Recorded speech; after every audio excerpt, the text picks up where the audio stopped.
Hello दोस्तों, स्वागत है आपका आपके YouTube channel Siddharth online coaching में। और आज हमें पढ़ना है N distinguishable particles distributed in K unequal size compartment पे बेस्ड न्यूमेरिकल्स। तो न्यूमेरिकल देखते हैं, इसके लिए थर्मोडायनेमिक प्रोबेबिलिटी फाइंड करना है। तो सबसे पहले बात करते हैं, इससे पहले अगर बात करें तो इससे पहले हम लोग पढ़ चुके हैं distribution of N distinguishable particles in K unequal size compartment. तो इक्वल जो कंपार्टमेंट है वो अनइक्वल साइज के हैं।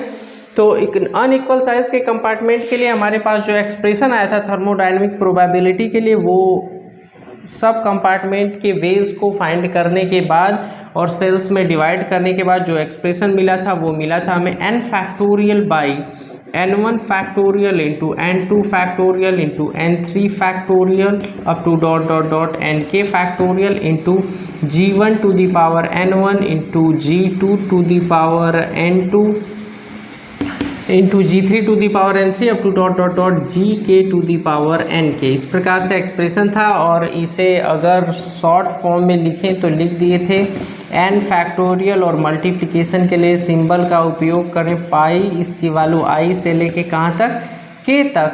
तो g के लिए g वाला जो टर्म है इसे लिखा जा सकता है g1 to the power n1 है, इसे लिखा है gi to the power ni। अब i की वैल्यू पहले 1 रखेंगे तो g1 to the power n1, i की वैल्यू 2 रखेंगे तो g2 to the power n2, i की वैल्यू 3 लिखें तो g3 to the power n3 upon ये n1 factorial, n2 factorial, n3 factorial up to dot dot dot nk factorial.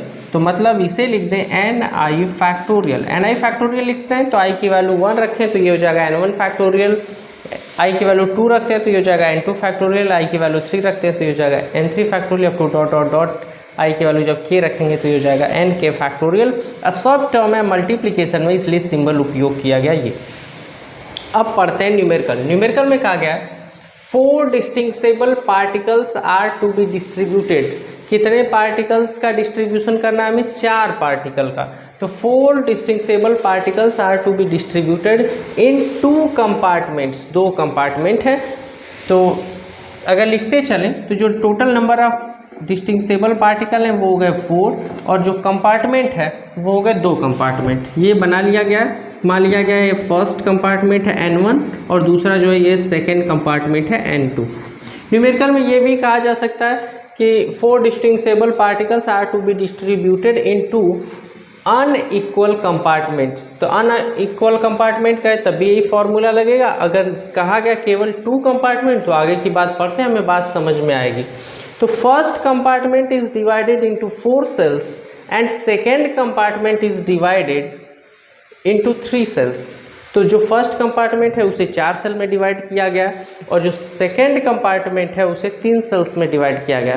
तो division sales में division तभी होगा जब कंपार्टमेंट रहेंगे अनइक्वल साइज़ के। अगर इक्वल साइज़ के कंपार्टमेंट रहेंगे तो उसके लिए हम अगला वीडियो देखेंगे कि distribution of N distinguishable particles in K equal size compartment. तो इक्वल साइज़ के कंपार्टमेंट रहेंगे तो डिस्ट्रीब्यूशन की कोई आवश्यकता नहीं है, और उनके डिवीज़न के लिए उन्हें डिवाइड भी नहीं करना होगा अगर इक्वल साइज़ के कंपार्टमेंट रहेंगे तो, क्योंकि सबके लिए से इक्वल प्रायरी प्रोबेबिलिटी रहेगी।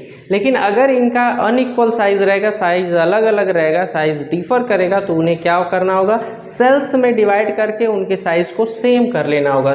तो इक्वल साइज़ के डिफरेंट नंबर ऑफ सेल्स बना लिया जाएगा। तो first compartment is divided into 4 cells. तो ये जो फर्स्ट कंपार्टमेंट है ये इसे 4 सेल में डिवाइड किया गया है। सबसे पहले पूरा अगर क्वेश्चन पढ़े तो कहा गया 4 distinguishable particles are to be distributed in 2 compartment. First compartment is divided into 4 cells and second compartment is divided into 3 cells. तो ये n1 को जो है वो 4 सेल्स में डिवाइड कर लिया गया। ये n1 हो गया, 4 सेल्स में डिवाइड हो गया ये। तो फर्स्ट कंपार्टमेंट के लिए लिखते हैं g1। तो g1 की वैल्यू हो गई g1 इज इक्वल टू 4। ऐसे ही जो सेकेंड कंपार्टमेंट है N2 इसे डिवाइड किया गया 3 सेल्स में, तो 1 2 और 3 सेल में इसे डिवाइड कर लिया गया। तो 3 सेल में इसे डिवाइड किए गए, तो सेकेंड कंपार्टमेंट N2 में जो नंबर ऑफ सेल्स होता है उसे लिखें G2, तो G2 की वैल्यू हो गई 3। ऐसे ही अगर तीसरा कंपार्टमेंट होता तो उसमें जितना सेल का डिवीजन होता उसे लिखते G3। ऐसे ही चौथा कंपार्टमेंट होता अगर, तो उसमें जितने नंबर ऑफ सेल्स होते उसे कहते G4। तो first compartment is divided into 4 cells and second compartment is divided into 3 cells. तो G1 और G2 की वैल्यू हमें मिल गई। अब all cells have equal प्रायोरी probability. हाँ, सबको इस साइज का, इस एरिया का बनाया गया है कि अब सबका साइज सेम हो गया, सबका एरिया सेम हो गया, तो सबकी जो है जो प्रायोरिटी है तो फॉलो करेगी इक्वल प्रायोरी प्रोबेबिलिटी। सबके लिए प्रोबेबिलिटी, सब किसी भी पार्टिकल को डिस्ट्रीब्यूट करने के इन सेल में प्रोबेबिलिटी बराबर होगी। There is no restriction on the number of particles falling in any cell. मतलब कोई बाध्यता नहीं है, कोई बंदिश नहीं है, कोई बंधन नहीं है किसी भी सेल में किसी भी पार्टिकल को डिस्ट्रीब्यूट करने के लिए। उसके बाद हमें फाइंड करना है calculate the thermodynamic probability of following macro state. इन दिए गए मैक्रो स्टेट के लिए हमें थर्मोडायनेमिक प्रोबेबिलिटी फाइंड करना है। फर्स्ट न्यूमेरिकल है 4,0, तो 4,0 के लिए हमें फाइंड करना है। तो ये तो हो गया थर्मोडायनेमिक प्रोबेबिलिटी के कंपार्टमेंट के लिए, और यहाँ पे जो हमारे पास वैल्यू है वो केवल 2 कंपार्टमेंट के लिए। तो के की वैल्यू कहाँ है, 2 तक है। तो n factorial is equal to i से लेके कहाँ तक, k तक है, और यहाँ हमारे पास जो टर्म है वो केवल 2। और अगर ये वैल्यू सिंप्लीफाई करें, इसे सॉल्व करें, तो फॉर्मूला हमारे पास मिलेगा n फैक्टोरियल इंटू, पहले 1 वैल्यू रखें तो हो जाएगा G1 to the power n1 into दूसरी वैल्यू 2 रखें G2 to the power n2 upon में ni फैक्टोरियल, तो i की वैल्यू पहले 1 रखें तो ये हो जाएगा n1 फैक्टोरियल, फिर i की वैल्यू 2 रखें, ये हो जाएगा इंटू n2 फैक्टोरियल, ये हो गया n2 फैक्टोरियल। ये मिल गया हमारे पास फॉर्मूला। अब हमें फाइंड करना है, बात करनी है मैक्रो स्टेट 40 के लिए। तो फर्स्ट न्यूमेरिकल है फॉर मैक्रो स्टेट 40। इसके लिए बात करें तो ये हो गया फर्स्ट कंपार्टमेंट, ये हो गया n1 और दूसरा ये हो गया n2। क्या क्या दिया गया है, 4 डिस्टिंग्विशेबल पार्टिकल है तो n की वैल्यू 4 दिया गया है। उसके बाद G1 फर्स्ट कंपार्टमेंट को डिवाइड किया गया 4 सेल्स में, तो G1 की वैल्यू हो गई 4, और सेकेंड कंपार्टमेंट को डिवाइड किया गया 3 सेल्स में, तो G2 की वैल्यू हो गई 3। अब उसके बाद फर्स्ट न्यूमेरिकल है 4,0, तो 4,0 के लिए हमें फाइंड करना है थर्मोडायनेमिक प्रोबेबिलिटी।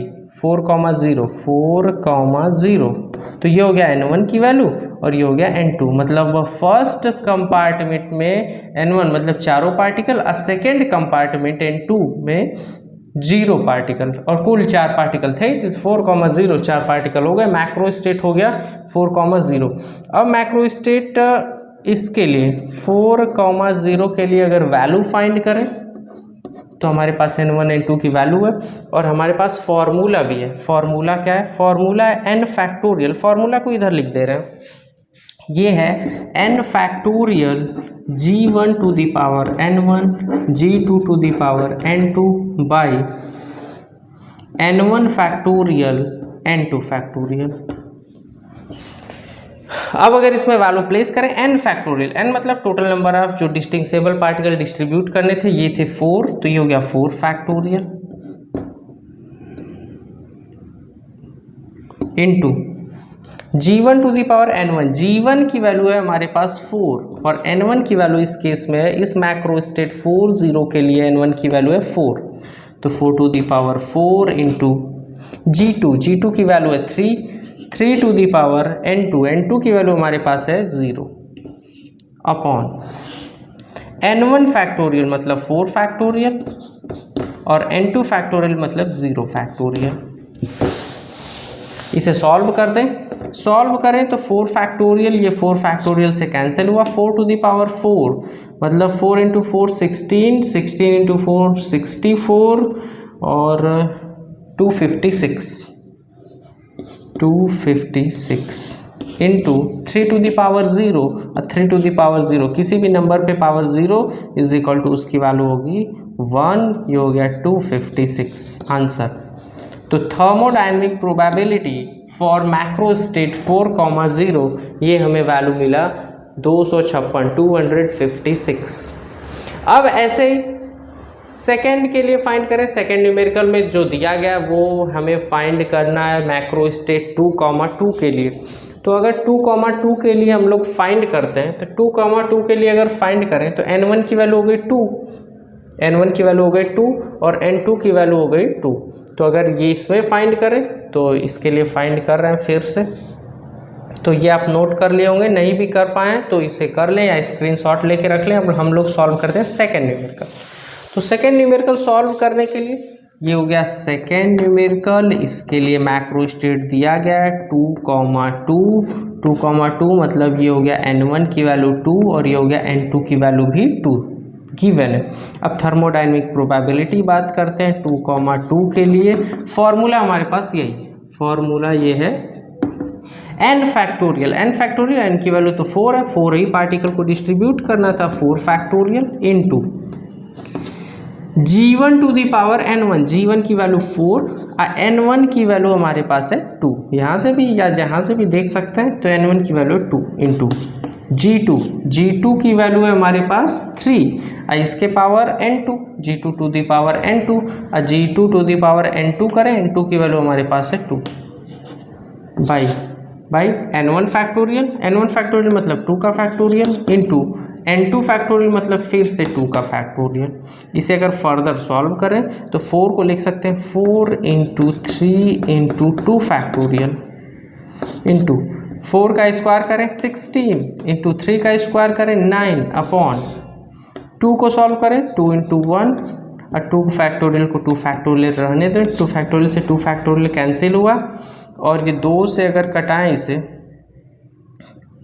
तो ये 2 से ये 3 टाइम्स, 2 दूनी 4, 2 टाइम्स, ये हो गया 3 इंटू 2 6 इंटू 19 इंटू ये हो गया 6 इंटू 16 इंटू 9।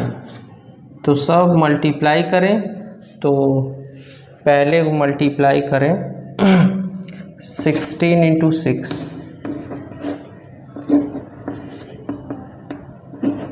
और इसमें फिर मल्टीप्लाई करें 9 का,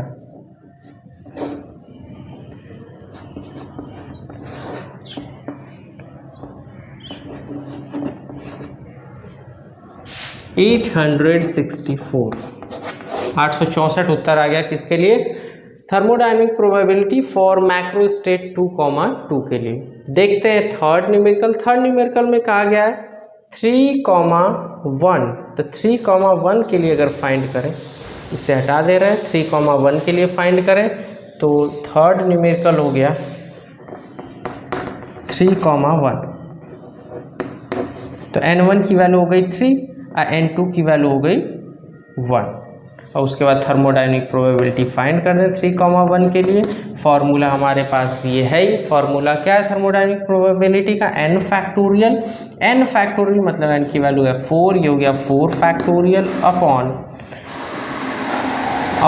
या पहले मल्टीप्लाई में कर ले g1 to the power n1 और g1 की वैल्यू है 4, n1 की वैल्यू है 3 into g2 to the power n2, g2 की वैल्यू 3 और n2 की वैल्यू हमारे पास है 1 अपॉन n1 फैक्टोरियल मतलब 3 फैक्टोरियल इंटू n2 फैक्टोरियल मतलब 1 फैक्टोरियल इज इक्वल टू 4 को अगर सॉल्व करें लिखा जा सकता है 4 इंटू 3 फैक्टोरियल इंटू 4 का क्यूब करें तो 4 इंटू 4 16 और 16 इंटू 4 इंटू 4 करें अगर तो ये हो गया 16 इंटू 4 मतलब ये हो गया 64, ये हो गया 64 इंटू 3 टू द पावर 1 मतलब 3 अपॉन 3 को सॉल्व करें इसे लिख सकते हैं 3 फैक्टोरियल और 1 फैक्टोरियल की वैल्यू तो 1 ही है। 3 फैक्टोरियल से 3 फैक्टोरियल कैंसिल हुआ। अब ये हो गया 4 इंटू 3 12 इंटू कर दें 64 तो 12 इंटू 4 ये हो गया 48, 4 ये हो गया 72 प्लस 4 76, आंसर हो गया 768। 768 thermodynamic probability for macro state 3,1 के लिए इसकी वैल्यू आ गई 768। नेक्स्ट जो मैक्रो स्टेट है वो है 1,3, मतलब n1 की वैल्यू हो जाएगी 1 और n2 की वैल्यू हो जाएगी 3। ऐसे ही बस g1 to the power n1 और n1 की वैल्यू यहाँ पे हो जाएगी 1, यहाँ पे हो जाएगी 3, यहाँ पे भी 1 और यहाँ पे भी 3। इसे सॉल्व कर लेंगे तो मैक्रो स्टेट 1,3 के लिए आप थर्मोडायनेमिक प्रोबेबिलिटी सॉल्व करें और कमेंट सेक्शन के थ्रू हमारे तक पहुँचाएँ। उसके बाद मिलते हैं दोस्तों अगले वीडियो में, जिसका नाम रहेगा distribution of indistinguishable particles in K equal size compartment. अब तक जो बातें थी वो थी अनइक्वल साइज कंपार्टमेंट के लिए, और अब जो बात करेंगे नेक्स्ट वीडियो में वो बात करेंगे के इक्वल साइज कंपार्टमेंट, और पूरी बात रहेगी distribution of indistinguishable particles in K equal size compartments. तो मिलते हैं दोस्तों अगले वीडियो में। Thanks for watching.